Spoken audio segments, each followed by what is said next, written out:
Hi everyone, welcome to my YouTube channel. कैसे हैं आप सभी? आई होप आप सभी अच्छे होंगे। वीडियो स्टार्ट करने के पहले मैं बता दूं कि हमारा जो ऑफलाइन बैच है वो 17 दिसंबर से स्टार्ट हो रहा है। अगर किसी को भी ऑफलाइन ट्रेनिंग लेनी है तो नीचे दिए गए नंबर पर कॉल करके आप अपनी सीट को बुक करा सकते हैं। चलिए वीडियो को स्टार्ट करते हैं। आज मेरे पास है एक है नोड वन प्लस का नोट सी लाइट 5G फ़ोन है और इसके अंदर प्रॉब्लम ये है कि ये ऑन नहीं हो रहा है, डेड फ़ोन है। तो आज के इस एपिसोड में हम देखेंगे कि अगर इस टाइप का कोई भी फ़ोन आता है तो उसको किस तरीके से डायग्नोसिस करना है। इस फ़ोन के अंदर मैं आपको दिखाऊं, कोई भी फ़ोन इसमें रिपेयरिंग नहीं है, फर्स्ट टाइम मैं ही खोल रहा हूँ। इसमें कोई भी सील्ड हटी नहीं है, किसी टेक्नीशियन ने इसको पहले रिपेयर नहीं किया है, फ्रेश पीस है। तो इसको रिपेयर करने का मज़ा ही अलग होता है क्योंकि इसमें कोई भी दूसरी डिस्टर्बेंस नहीं है। तो जो भी करेंगे हम करेंगे और मैं आपको स्टेप बाय स्टेप पूरी ट्रबल शूटिंग उसको करके दिखाऊंगा कि अगर इस टाइप के फ़ोन्स आते हैं तो आई चार्जर पे कितना एम्पेयर कंजप्शन होता है, तो क्या प्रॉब्लम आती है। डीसी चार्जिंग डीसी मशीन से चेक करने पे अगर एम्पेयर कंजप्शन कितना लेता है तो क्या दिक्कत आती है और उसको किस तरीके से डायग्नोसिस करना है। इसके अंदर मैं आपको पूरी power IC, charging IC, CPU की पूरी कॉन्फ़िगरेशंस भी समझाने वाला हूँ। चलिए फ़ोन को रिपेयर करने के पहले हम फ़ोन को स्मार्ट चार्जर पर और डीसी पावर सप्लाई पर लगा कर देखते हैं कि कितना एम्पेयर का कंजप्शन है, जिससे कि हमें पता चल पाएगा कि इस फ़ोन में हमें शुरुआत कहाँ से करनी है। तो देखिए, सबसे पहले मैं इस फ़ोन को लगाता हूँ डीसी पावर आई चार्जर पे, स्मार्ट चार्जर पे। तो जैसे ही मैंने स्मार्ट चार्जर पे लगाया तो आप देख सकते हैं कि यहाँ पे 5.2 वोल्ट है, लेकिन एम्पेयर का कंजप्शन कुछ भी नहीं है। देखिए, मैं इसको जब भी ये लगा रहा हूँ तो इसमें एम्पेयर का कोई कंजप्शन नहीं, आप देख सकते हैं। ठीक है,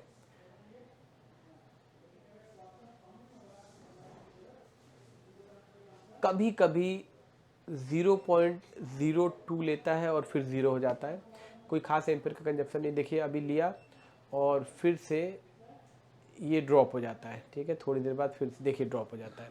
तो ये इसमें प्रॉब्लम है। अगर मैं डीसी पावर सप्लाई की बात करूं तो मेरे पास है एक्सुन की P3208 डीसी पावर सप्लाई, जिसका वीडियो मैंने लास्ट वीडियो में अपलोड किया था। हम इससे एक बार चेक करते हैं और मैं आपको कर्व मोड पे दिखाता हूँ कि किसी भी फ़ोन को जब हम डीसी पावर सप्लाई से ऑन करते हैं तो वो ट्रिप ले रही है कि नहीं मशीन। देखिए, मैं दिखाता हूँ आपको। तो सबसे पहले आप देख सकते हैं, यहाँ पे मैं मशीन को चालू करता हूँ तो आप देख सकते हो जैसे ही मैंने मशीन पे चालू किया तो 3.7 वोल्ट का एम्पेयर का जब वोल्टेज यहाँ पे है और 5 एम्पेयर पे मैंने मशीन को सेट कर रखा है। तो ये कर्व हमें डिस्प्ले कर रही है कि 3.9 वोल्ट का आउटपुट हमें निकल रहा है, मशीन चालू है। अब हम देखते हैं कि डीसी पावर सप्लाई लगाने पे क्या बदलाव आता है इसमें। तो मैंने जैसे ही डीसी पावर सप्लाई यहाँ पे देखिए कनेक्ट किया है, तो डीसी पावर सप्लाई कनेक्ट करने पे यहाँ पे स्ट्रेट लाइन है, कर्व, कहीं पे कोई कर्व नहीं बना, स्ट्रेट लाइन है, मतलब शॉर्ट सर्किट नहीं है। अब मैं ऑन ऑफ को प्रेस करता हूँ और देखता हूँ कि क्या होता है। तो जैसे ही मैं ऑन ऑफ को प्रेस करता हूँ तो देखिए यहाँ पे फिर से कर्व बनना स्टार्ट होता है और इस कर्व को देखने से समझ में आता है कि जो हमारा मोबाइल फ़ोन है ये जब ट्रिगर हो रहा है तो 250 मिली एम्पेयर तक का कंजप्शन लेता है और फिर एक बार ड्रॉप होता है, फिर कंजप्शन लेता है, फिर ड्रॉप होता है, फिर लेता है, फिर ड्रॉप होता है। इससे ये समझ में आता है कि आप सबको पता है कि जब भी हम किसी फ़ोन को ट्रिगर करते हैं, आप देख सकते हो इसका एम्पेयर कंजप्शन। जब भी हम किसी फ़ोन को ट्रिगर करते हैं ना, तो उस फ़ोन के अंदर सबसे पहले बग प्रोड्यूस होती है, फिर सीपीयू से उसका फीडबैक आता है, फिर बग प्रोड्यूस होती है, फिर फीडबैक आता है, फिर बग बनती है, फिर फीडबैक आता है। तो यहाँ पे देखने से लगता है कि बग बन रही है, फिर ड्रॉप हो रही है, फिर बन रही है, फिर ड्रॉप हो रही है, फिर बन रही है, फिर ड्रॉप हो रही है। तो इसीलिए प्रॉपर फ़ोन ऑन नहीं हो पा रहा है और यहाँ पे आकर ये फ़ोन एक यहाँ पे 134 पे लगता है कि स्टक भी हो गया है। तो चलिए इस फ़ोन में देखते हैं कि इस फ़ोन में क्या दिक्कत है। ठीक है, तो मैं पूरा प्रोसीजर दिखाने वाला हूँ कि अगर इस टाइप से डेड फ़ोन आता है तो इसको किस तरीके से हमें डायग्नोसिस करना है। तो सबसे पहले रिपेयरिंग स्टार्ट करने के पहले मैं आपको बोर्ड की कुछ डिटेल बता दूँ। देख सकते हैं कि ये जो पूरा बोर्ड है बिल्कुल क्लियर है, कहीं भी इसकी रिपेयरिंग नहीं हुई है। और बैक साइड का भी मैं आपको दिखा देता हूँ कि बिल्कुल भी रिपेयरिंग नहीं हुई है, देख सकते हैं। तो ये वाला जो पार्ट है, यहाँ पे सीपीयू लगा है, यहाँ पे यूएफएस चिप है और ये चार्जिंग सेक्शन है। इसके अलावा अगर बैक साइड की बात करूँ, यानी फ्रंट साइड की, सेकंड साइड की, तो यहाँ पे इसका पूरा पावर सेक्शन है और ये पूरा नेटवर्क सेक्शन है। तो देखिए, आपने देखा होगा कि कई बार आप लोग डिसीजन नहीं ले पाते हो कि पावर आईसी का फॉल्ट है कि सीपीयू का फॉल्ट है कि चार्जिंग आईसी का फॉल्ट है ना। और हम डायरेक्ट सीपीयू पे अटैक कर देते हैं या किसी दूसरी आईसी पे अटैक कर देते हैं। तो सबसे पहले मैं कभी भी इस तरीके का कोई डिसीजन नहीं लूँगा। मैं सबसे पहले ना इस शील्ड को निकालने जा रहा हूँ और इसके नीचे इसकी पावर आईसी है और उसकी मैं पूरी डिटेल समझाता हूँ आपको कि जब भी आपके का कोई फ़ोन आए ना डेड, तो आप बहुत हद तक डिसीजन ले सकते हो कि आपको किस आईसी पे काम करना है। और इस शील्ड को निकालने के बाद देखते हैं पावर कौन सी लगी है इसमें। तो चलिए स्टार्ट करते हैं।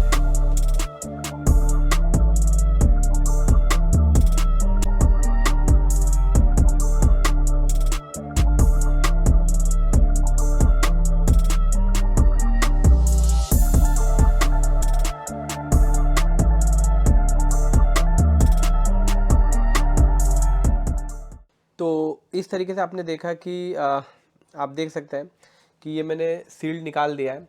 और अगर इसको आप ध्यान से देखेंगे शील्ड को, तो यहाँ पे हमने पूरी कोशिश की है कि एसएमडी मशीन से शील्ड को निकालने की, ताकि कोई ट्रैक डैमेज ना हो। आप देख सकते हो ये, लेकिन फिर भी एक कैपेसिटर मेरे से यहाँ पे निकल गया है। आपको मैं दिखाता हूँ, ये वाला कैपेसिटर निकल गया है, तो इसको मुझे लगाना होगा। बाकी पूरा सेफ़ है। तो आप भी कोशिश करें कि जब भी शील्ड निकालना हो तो कटर का यूज़ ना करके, और अगर थोड़ा सा आपका हैंड स्किल अच्छा है तो आप उसको असेंबली मशीन से निकाल सकते हो, ताकि हमारा सर्किट प्रोटेक्ट रहे, सेफ़ रहे। अब इसमें मैं आपको कुछ चीज़ें बताता हूँ। इसमें देखिए पीएम लगी है 6375, जैसा कि आप देख रहे हो।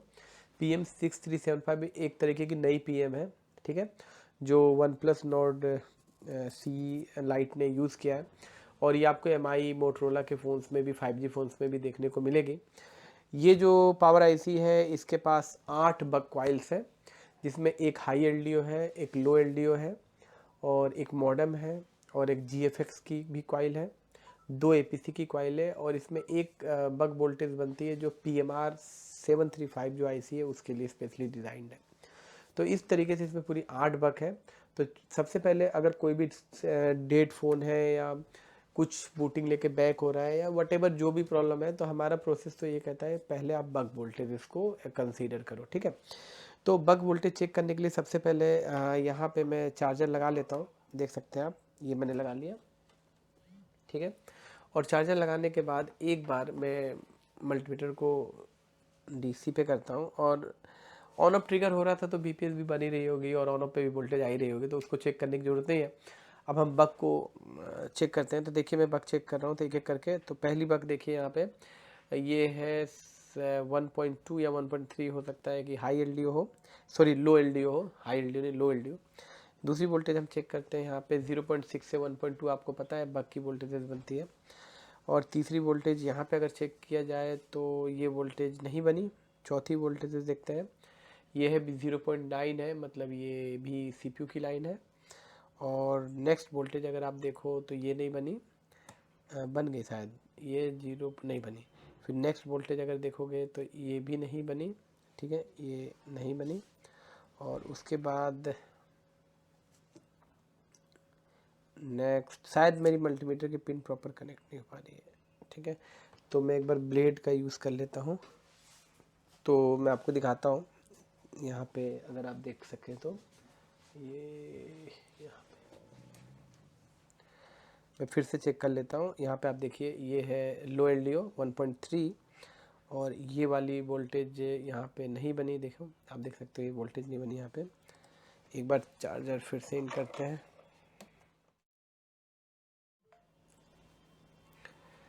यहाँ पे आप देख सकते हो कि ये जो है ये है लो एलडीओ, और यहाँ पे अगर चेक करो तो 0.7। फिर यहाँ पे एक बार चेक करते हैं तो लगभग 0.5 है। फिर यहाँ पे एक बार 1 वोल्ट के आसपास है, और यहाँ पे भी ये नहीं बनी। ये शायद एपीसी की 2 कॉइल्स हैं, तो इस पर बूट करने के बाद भी ये बन गई।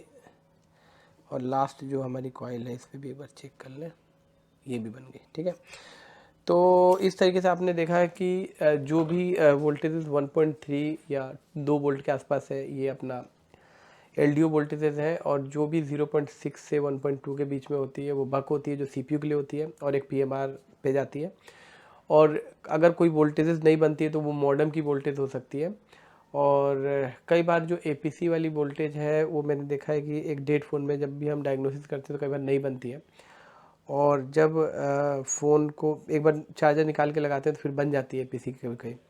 तो अभी फ़िलहाल बग सर्किट देखने से लगता है कि बग सर्किट तो इसका काम कर रहा है। अब यहाँ पे बग सर्किट के बाद यहाँ पे देखिए एक और आईसी लगी है, ये है यहाँ पे देखो, इसको बोलते हैं PMR735। आप देख सकते हैं ये वाली, ये वाली, ये वाली, ठीक है। इसके अंदर भी कुछ पावर सेक्शन है, मैं आपको बताता हूँ। ये आईसी आपको आजकल नए नए फ़ोनों में देखने को मिल सकती है, ठीक है, ये वाली, ये वाली। और इसके पास भी देखो 3 कॉइल्स हैं, 1 2 3। हम एक बार इसके भी बग वोल्टेजेस को एक बार कंसीडर करेंगे कि इसका क्या कंडीशन है। तो यहाँ पे देखते हैं 0.8 है, ये भी ठीक है। और यहाँ पे देखते हैं, देखिए 1 पॉइंट समथिंग है, ये भी ठीक है। और तीसरी वोल्टेज यहाँ पे चेक कर लेते हैं एक बार, ये भी 0.8 है। तो PMR735 की जो बग वोल्टेज है ये भी ठीक है, और PM की भी वोल्टेजेस ठीक है।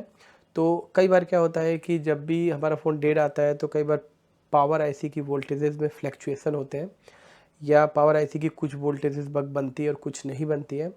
तो उस कंडीशन में हमें जैसे क्लॉक क्रिस्टल हुआ, या कोई VIO की शॉर्ट सर्किट हुआ, VIO 1.8 2.8, USB की वोल्टेजेस का शॉर्ट सर्किट हुआ, वो सब कंसीडर करना पड़ता है। लेकिन अभी ना इसकी बग में कोई फ्लैक्चुएसन है, तो ज़्यादातर हम कंसीडर करते हैं कि या तो इसका पावर ऑन रीसेट चेक कर सकते हैं, या फिर ऐसी सिचुएशन में डायरेक्ट CPU रिवॉल्व करने के लिए आप जा सकते हो। क्योंकि अगर इसका कोई भी LDO लाइन शॉर्ट होता है या क्लॉक से रिलेटेड कोई फॉल्ट होता ना, तो हमारी जो बग है उसमें फ्लैक्चुएशंस होती।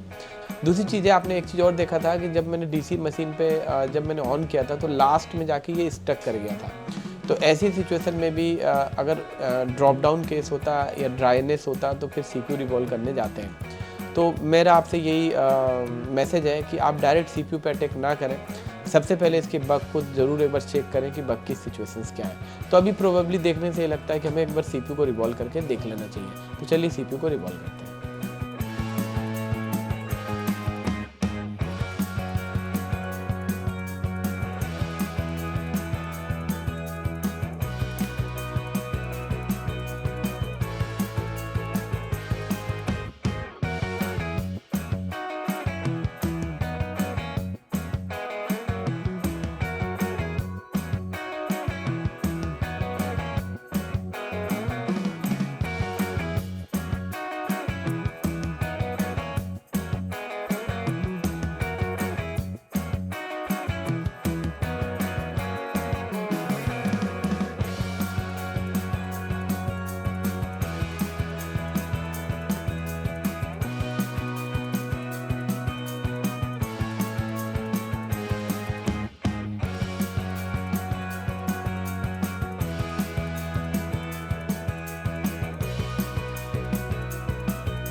तो दोस्तों इस तरीके से देखा कि आपने देखा कि हमने पहले पावर आईसी को डायग्नोसिस किया, थोड़ा बहुत मैंने उसके बारे में आपको बताया, फिर PMR735 के बारे में आपको बताया, और फिर फाइनली हमने डिसीजन लिया कि हमें CPU को रिवॉल्व करना चाहिए। और अब हमने CPU रिवॉल्व कर लिया है। आपको काफ़ी कुछ देखना मिला होगा सीखने को कि CPU किस तरीके से उठाते हैं, कितना टेम्परेचर होगा, कितना हीट होगा। अब हम चलते हैं बोर्ड को पैनल में इंस्टॉल करते हैं और देखते हैं फ़ोन ऑन होता है कि नहीं।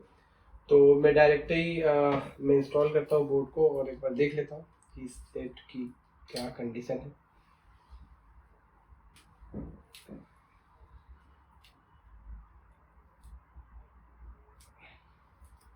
तो ये मैंने इंस्टॉल कर लिया बोर्ड को, और एक बार चार्जर ला के देखते हैं कि कंडीशन क्या है।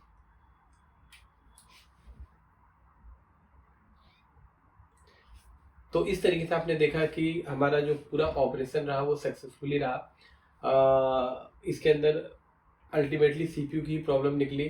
ज़्यादातर मार्केट में ऐसा होता है कि जब भी इस तरीके का कोई फॉल्ट आता है तो हम डायरेक्ट सीपीयू पे अटैक कर देते हैं, लेकिन मैंने कभी डायरेक्ट सीपीयू पे अटैक नहीं किया। मैंने आपको पूरा प्रोसेस बताया। मान लीजिए अगर शुरू में इसकी बग में फ्लक्चुएशन होता या पीएमआर 735 पूरी बकें नहीं बनाती, तो उस कंडीशन में हमें सीपीयू पे अटैक करना बिल्कुल भी बेवकूफ़ी होती है। हो सकता है बग शॉर्ट हो सकती थी, हो सकता है पावर में कोई फॉल्ट हो सकता था, इसीलिए मैंने पूरे प्रोसीजर को फॉलो किया है। तो इस तरीके से आपने देखा कि हमारा ये फ़ोन कंप्लीट ऑन हो गया। तो जब भी आप लोग रिपेयरिंग करें तो डायरेक्ट सीपीयू पे अटैक ना करें, थोड़ा सा पावर आईसी को ज़रूर स्टडी करें। आजकल 1-2 पावर आईसी लग रही है, उसको स्टडी करें, उसके बाद ही सीपीयू पे अटैक करें। तो इस तरीके से मुझे पूरी उम्मीद है कि इस वीडियो को देखने के बाद आपको काफ़ी कुछ समझ में आया होगा। अगर आपको भी स्कीमेटिक की डीप नॉलेज लेनी है, पूरा उसको स्टडी करना है कि पूरे बूट सीक्वेंस को, कि जब भी कोई डेट फ़ोन आता है तो कैसे स्टेप बाय स्टेप उसको फॉलो करते हैं, तो आप हमारे इंस्टीट्यूट को ज्वाइन कर सकते हैं। हमारा इंस्टीट्यूट बदरपुर दिल्ली में है। तो इस तरीके से आप देख सकते हैं कि कस्टमर का जो फ़ोन है ये ऑन हो चुका है और टच भी प्रॉपर आप देख सकते हो काम कर रहा है, टच भी काम कर रहा है। ठीक है, तो मुझे पूरी उम्मीद है कि इस वीडियो को देखने के बाद आपको काफ़ी अच्छी इन्फॉर्मेशन मिली होगी। चलिए दोस्तों, फिर से मिलेंगे नेक्स्ट वीडियो में, तब तक के लिए आपका बहुत बहुत धन्यवाद।